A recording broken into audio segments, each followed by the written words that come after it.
Bonjour à tous et bienvenue dans cette vidéo de trading où nous allons voir aujourd'hui qu'est-ce qu'un plan de trading et comment l'utiliser comme un pilote.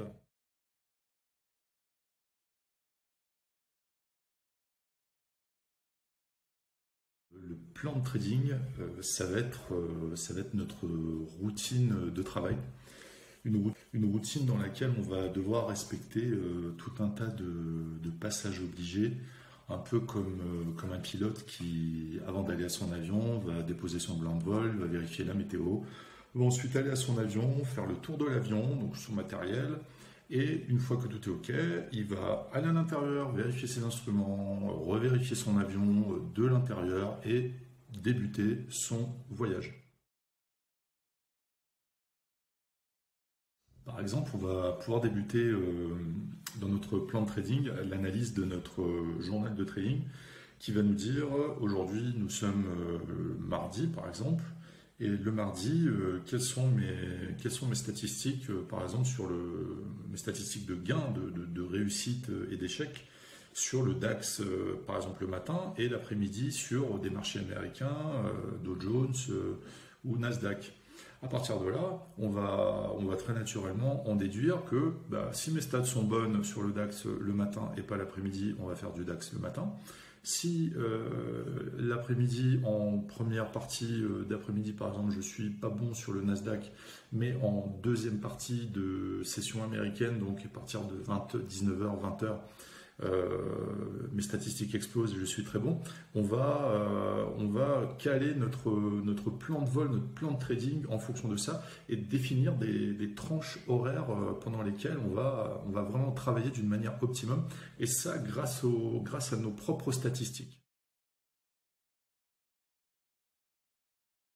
Parmi les points qu'on va prendre assez rapidement en compte, ça peut être quel est mon état physique et psychologique. Alors mon état physique, fatigué, pas fatigué, dormi, pas dormi, est-ce que la veille je fais une grosse bringue et je me sens complètement barbouille et à l'ouest. Psychologique, est-ce que je suis de bonne humeur, est-ce que je suis disposé à passer 2, 3, 4 heures devant les écrans à me manger de la tension, du stress pour mon scalping ou mon day trading. Est-ce que je suis énervé? Est-ce que je me suis disputé avec ma femme ou peu importe, avec mon homme? Voilà. Donc c'est ces paramètres-là qu'il est important de prendre en compte et important de positionner sur son journal de trading, car vous allez rapidement vous rendre compte si ces items sont inclus dans le journal, que les jours où vous êtes fatigué ou vous êtes énervé, stressé ou quoi, et vos performances en trading vont pas être dingo. Comme tout bon pilote, le trader va consulter sa météo, et la météo pour le trader, c'est le calendrier économique en partie. Dans ce calendrier économique, il va tout simplement regarder rapidement qu'est-ce qui va concerner l'instrument ou les instruments qu'il va surveiller et potentiellement trader. Et il va positionner sur son graphique ou noter sur un post-it ou même mettre une alarme sur son téléphone pour que quelques minutes ou même quelquefois une demi-heure avant cette annonce économique, d'avoir une alarme pour dire attention, c'est bientôt l'heure de l'annonce éco. Il va peut-être falloir se retirer du marché pour pas être victime des grosses fluctuations qu'il peut y avoir même bien avant l'annonce économique. Déterminer sa zone de trading. Alors qu'est-ce que j'appelle ça? J'appelle ça un peu la zone de jeu, la playing zone, la zone de jeu où je vais faire ma petite analyse le matin ou en début d'après-midi pour les indices US. Et sur mes graphiques, je vais définir des grandes zones de support résistant. Je vais voir s'il y a des figures chartistes, des triangles, des canaux, tout ça. Est-ce qu'il y a une oblique à un moment donné qui va venir faire rebondir le prix? Et à partir de là, je vais tracer un peu tout ça sur le graphique sur des grandes unités de temps et des unités un peu plus réduites comme le 15 minutes, le 5 minutes. Et ensuite, lorsque moi je vais travailler en scalping, je vais être sur des toutes petites unités de temps. Ces zones-là vont me servir en fait de zone d'alerte où je sais que lorsque j'arrive à ces zones-là, je vais peut-être pas m'amuser à prendre un trade parce que les probabilités de rebond peuvent être contre moi.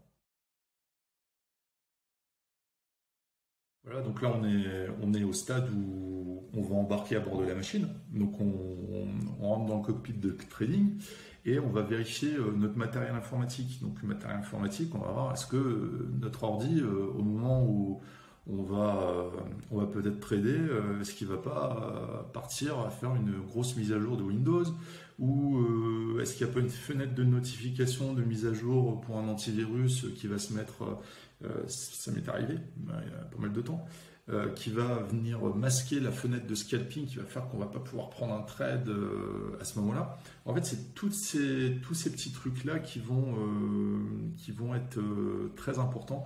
Donc le matériel informatique, le logiciel de trading. Donc moi j'utilise par exemple ProRealTime. ProRealTime, je vais voir est-ce que tous mes réglages sont conformes, est-ce que tout est OK.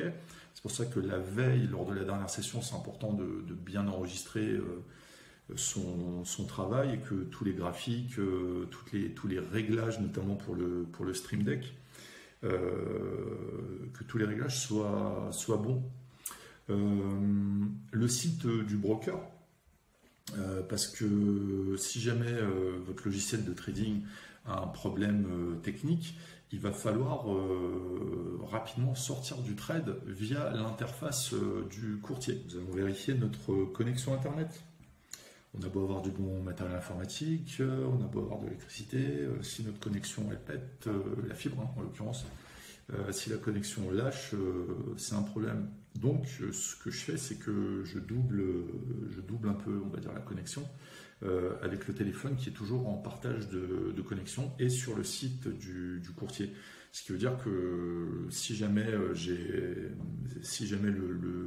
site du courtier plante, si par exemple on a une coupure de la fibre, via la 4G ou la 5G sur le site du courtier qui est ouvert sur le téléphone, en partage, très rapidement, ça va peut-être me prendre une seconde ou 2 secondes, mais je vais pouvoir quitter le trade. Les coupures de courant, là c'est pareil, coupure de courant, si vous avez un téléphone portable ou un ordinateur portable ou même une tablette sur batterie, oui, forcément, vous allez pouvoir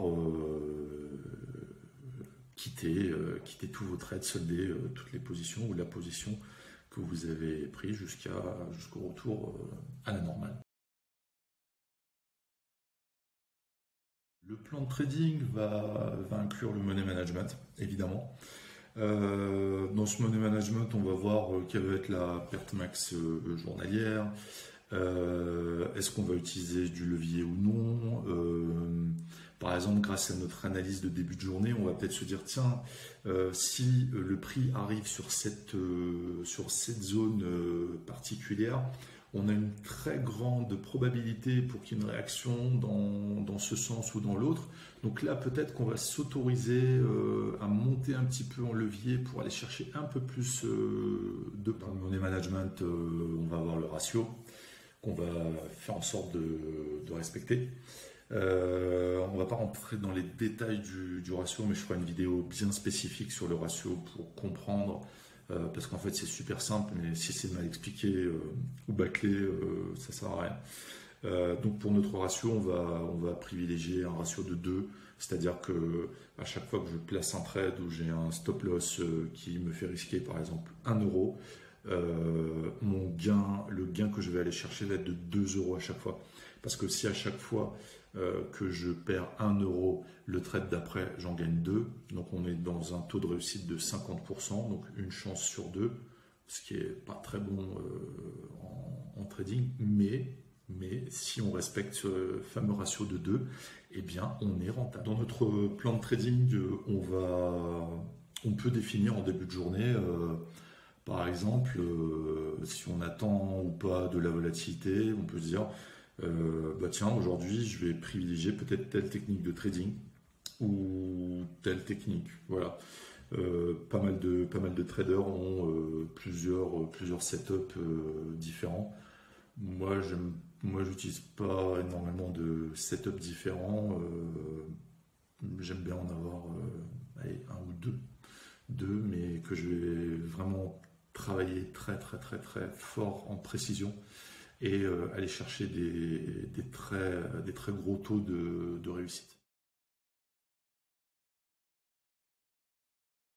En début de session, pour notre plan de trading, on va aussi définir le temps durant lequel on va trader. Si on fait du scalping intense, on va peut-être pas tenir 4 heures. Donc on va se dire, voilà, là on s'octroie 1 heure à fond ou 2 heures à fond. Et ensuite, pause obligatoire. On peut mettre un point de repère sur le graphique, donc tracer une verticale ou une alarme sur le téléphone pour dire, voilà, là stop, le temps réglementaire est dépassé. Et on ne va pas attendre d'être fatigué pour arrêter de trader. On va arrêter de trader bien avant, parce que le but, c'est de ne pas faire de bêtises. Et toute notre session de trading, on va s'auto-analyser, c'est-à-dire à un moment donné se dire, ah, tiens, si je commence à fatiguer, même si j'ai prévu 2 heures de scalping, si je commence à avoir un coup de barre, si je commence à avoir faim, si je commence à être dissipé, si je commence à avoir envie de regarder mon téléphone, regarder les messages et des trucs comme ça, et ben auto-analyse, là, ce qui fait on n'est plus trop dedans, donc il va peut-être falloir faire une pause ou tout simplement arrêter. Et c'est pas grave, vaut mieux trader très correctement pendant une demi-heure ou 1 heure plutôt que de faire n'importe quoi pendant une journée. Ça me paraît évident. Donc un plan de trading, vous pouvez l'avoir sur différents supports. Vous pouvez vous mettre ça sous forme d'une sorte de checklist, tableur Excel, sur un PDF. Voilà. D'aller. J'ai déjà vu ça, hein, il y en a qui vendent des plans de trading, des trucs comme ça. Bon. Faites-vous votre propre plan de trading par rapport à vos forces et vos faiblesses, hein, par rapport à vos qualités et défauts. Vous pouvez vous inspirer de ce que je vous propose ici, hein, par rapport à la sécurité, notamment au niveau du matériel et peut-être la préparation de la journée. Mais sinon, dans les détails ensuite, faites vous-même votre propre plan de trading, votre propre méthode. C'est ce qui va définir votre routine, sachant que nous sommes tous différents. Moi, ma routine de trading ne va pas forcément intéresser les autres.